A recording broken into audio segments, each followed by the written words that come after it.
In this video, we are going to explore sampling distributions for two proportions.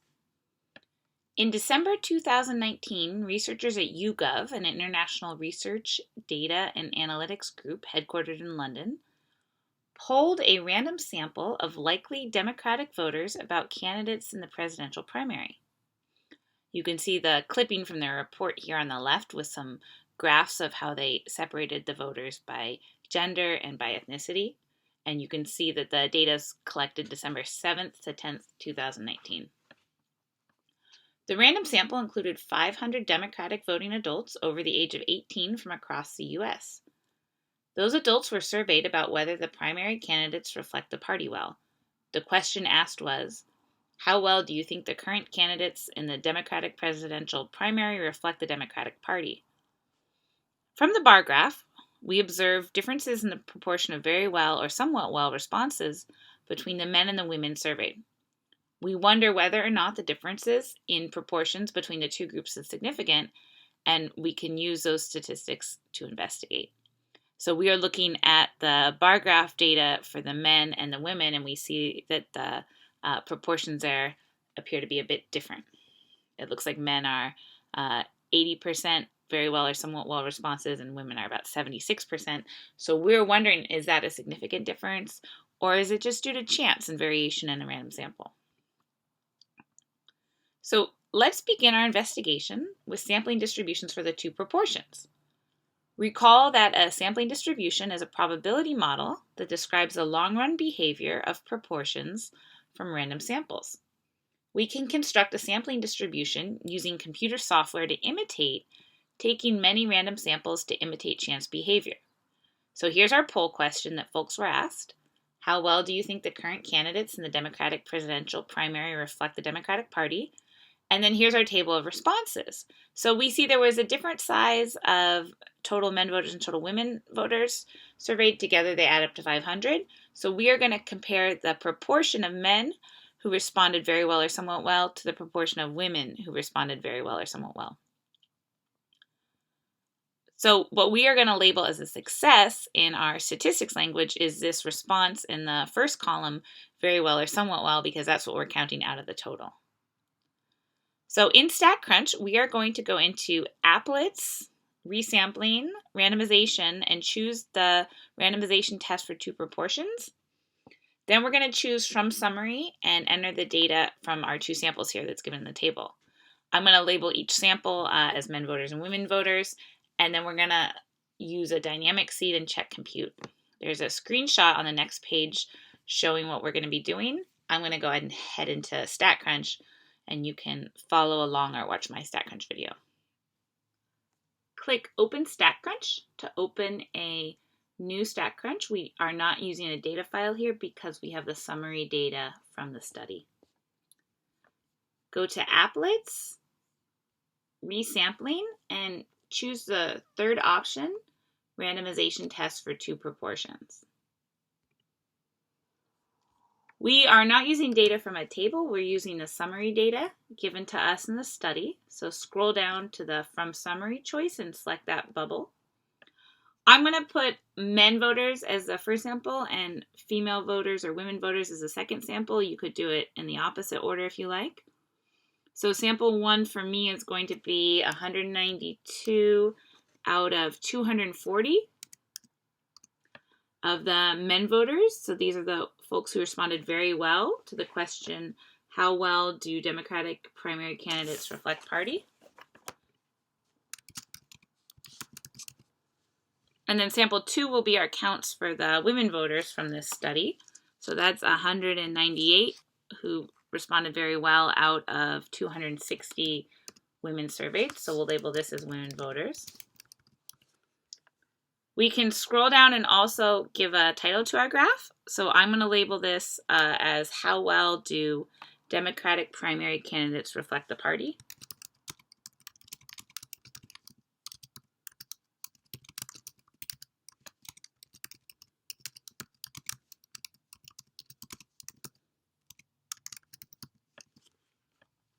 You can give yours a similar name. Capitalization doesn't matter here. This is just a name for our own reference at the top of the graph.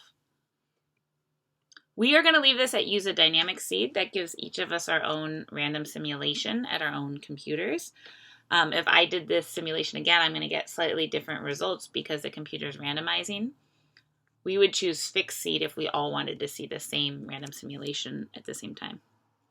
So go ahead and hit compute, and our applet comes up. So notice the horizontal axis is labeled randomized difference of proportions. Since we are interested in the difference between the two voting groups, the men voters and the women voters, StatCrunch is going to be subtracting the difference in the sample proportions for us. So go ahead and click one time.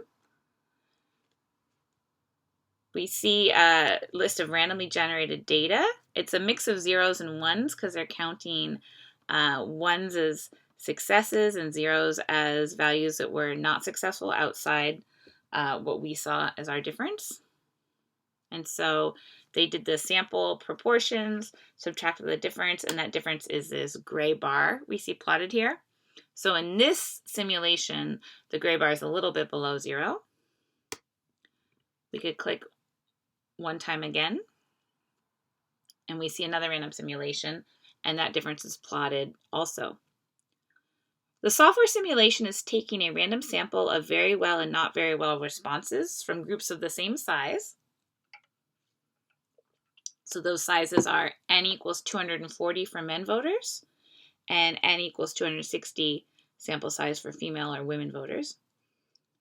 Calculating a sample proportion of very well responses for each group. Then calculating the difference of the men sample proportion minus the women sample proportion. And the red bars are the results that are as extreme or more extreme than the difference in our sample data. We've only seen gray bars so far in this simulation because these two results were not as extreme as what we saw in the actual survey sample. So let's hit one time a few more times.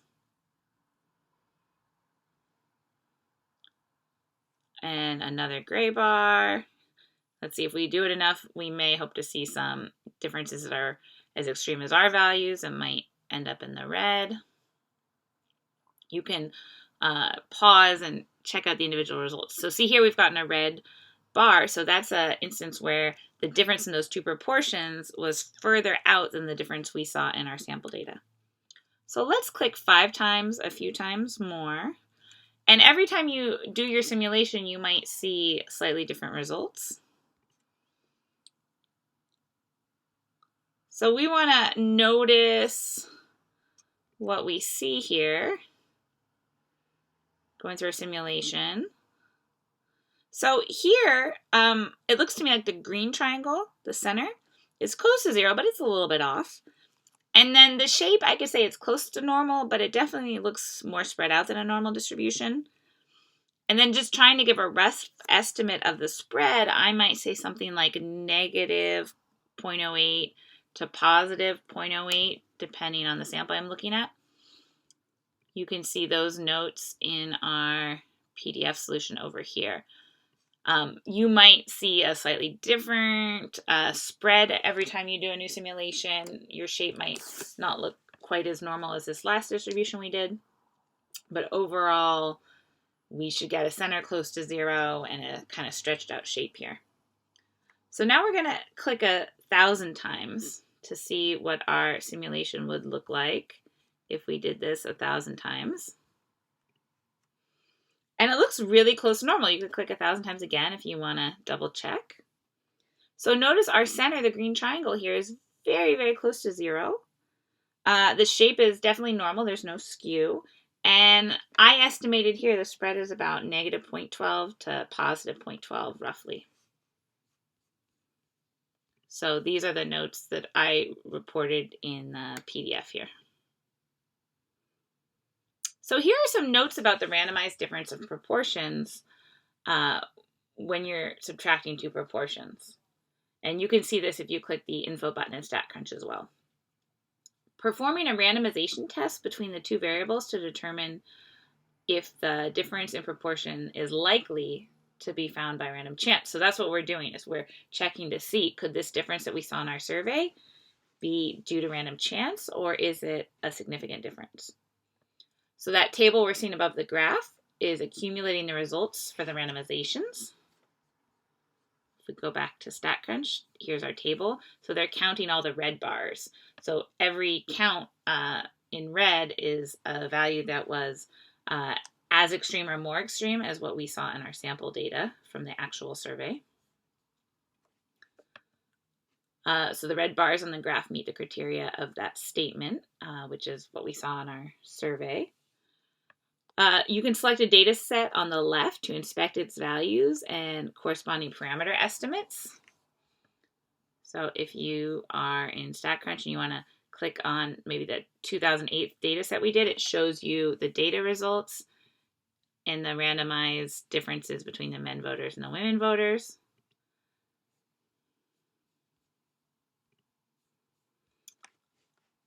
And the numbers for the data set will animate to demonstrate the resampling process if the total size of the data set is less than 200. We had a bigger data set, so if you choose a smaller data set, you can see some animations. And then you can click on a bar also to see which data sets fall in that range. So if you wanted to say click on this red bar right here, it tells you all the different data set ranges. So the 34th simulation, the 87th simulation, and so on fell into that bar. So you can inspect the data really closely if you like. So notice under events, there are these numbers, negative 0.038461 or below, and positive 0.038461 or above. So we want to figure out, well, where are those numbers coming from? So let's calculate the difference in our sample proportions. So our sample proportion 1 was the men voters who responded very well to the survey. And so their count was 192 over 240. And then we subtract sample proportion 2, the woman voters who responded very well to the survey. That's 198 over 260.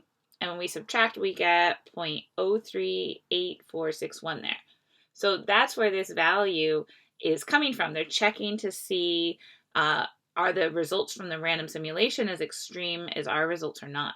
Because we're checking to see are our results unusual or could they have just occurred by random chance.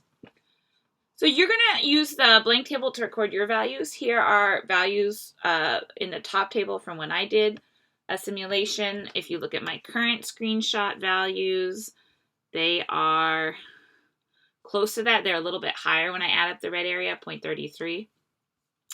When I did it a few minutes ago, I got right around 0.32. And this screenshot, we get 0.3194, which is close to 0.32. So you can fill in your individual results on this table here with the count and proportion of runs. And so part E asks us, what is the parameter value? So the parameter for the difference proportion 1 minus proportion 2 is 0. Remember, proportion 1 minus proportion 2 is the difference in all of the voters. So we don't have data for all the voters. We just have the sample data. That's why our data with the actual values from our survey have the hats and the P's. Those are sample proportions. But we're trying to predict for everybody who's going to vote in this Democratic primary. So the difference P1 minus P2 is 0. So the distribution center corresponds with if there's no difference between the two voting groups or no difference in proportions. So part F asks us, is the randomized difference in proportions distribution highlighting those bars in red, one-sided or two-sided p-value? Well, we can look back at our highlighting here and we see we've got a two-sided p-value. We've got the possibility where proportion 1 minus proportion 2 is negative on the left side. And on the right side, we have the possibility where proportion 1 minus proportion 2 is positive. Or you could say proportion 1 is bigger than proportion 2. So we say the randomized difference in proportions distribution, that's the name of that graph we just made in our applet, is highlighting both tails of the distribution. This is a count of two-sided p-values corresponding with these possibilities that proportion 1 is less than proportion 2. That would be the left side of the graph. If we subtract them, we get negative values. Or proportion 1 is greater than proportion 2. That would be the right side of the graph. If we subtract them, we get positive values for the differences. So we will use the data about the total proportion of runs negative 0.038461 or below, and positive 0.038461 or above to draw our conclusion. Recall that when the p-value is less than or equal to 0.05, we say the difference between the actual sample statistic and the assumed parameter value is statistically significant. Can you conclude that the difference in very well responses to the question, how well do you think the current candidates in the Democratic presidential primary reflect the Democratic Party, is significantly different between men Democratic voters and women Democratic voters? So since the area and the tails of the distribution total 0.32 or close, depending on your simulation, we would not consider the difference unusual. The p-value is above the 0.05 significance level. So for us to say our difference is unusual, I'd be looking for a lot less area in these two tails. I'd want to be out here in the unusual territory past 2 standard errors or so. But we are with right around 32% or 0.32 in both of our tails, so we're not in unusual territory. Question H. For two population proportions, the null hypothesis claim is that there is no difference in the population proportions or no treatment effect. This is equivalent to saying that the population proportions are equal. How is this null hypothesis reflected in the randomized difference in proportions distribution, where is no difference in population proportions on the distribution graph?